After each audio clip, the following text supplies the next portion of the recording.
আজকে শুক্রবার। Hey guys, welcome back to another day ব্লগটা শুরু করছি সকাল থেকে। এখন বাজে সকাল 9:30।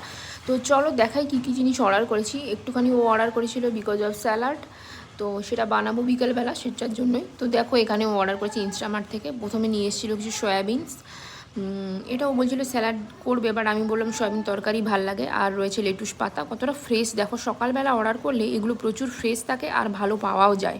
এই দেখো 2 প্যাকেট দিয়ে গেছে 30 টাকা অনলি। আর এখানে রয়েছে কিছু দুধের প্যাকেট।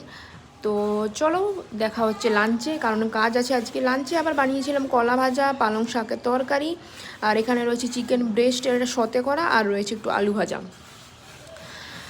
তো এটাই ছিল আজকে লাঞ্চ। তোমরা লাঞ্চে কী কী খেলে কমেন্ট করো তো। আর দেখো এখানে সন্ধ্যাবেলা 6টা বাজছে, 6:15 বাজে।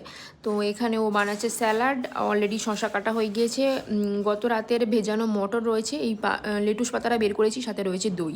দাঁড়াও বানিয়ে দেখাচ্ছি কেমন লাগে। এই যে খেতে তো হেভি টেস্টি হয়েছিল, আর এটা খুব হেলদিও বটে।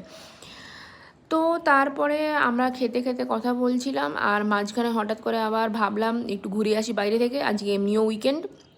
তো আমরা এসেছি ফোরাম মল, কনকপুরা রোড। এতটা ভিড় ছিল না, মানে জাস্ট কিছু বলা যায় না। মলটা সব ভালো, কিন্তু একটাই প্রবলেম যে দূর বলে বিশেষ লোকজন ছিল না, আর এমনিও পুরো ফাঁকাই বলা যায়। তো চলো অ্যাজ ইউজুয়াল একটুখানি এক্সপ্লোর করি, এখানে একটু ঘুরে টুরে চলে যাব, এটাই ভেবেছি। আর কি, কেনাকাটার তো কিছু নেই। এই দেখো আমি এখানে আবার একটু ফটো নিচ্ছিলাম আর ভিডিও নিচ্ছিলাম, আর ও অলরেডি বেরিয়ে যাবে বলে নিচে গেছিলো। সো চলো বাই, দেখা হচ্ছে নেক্সট ব্লগে।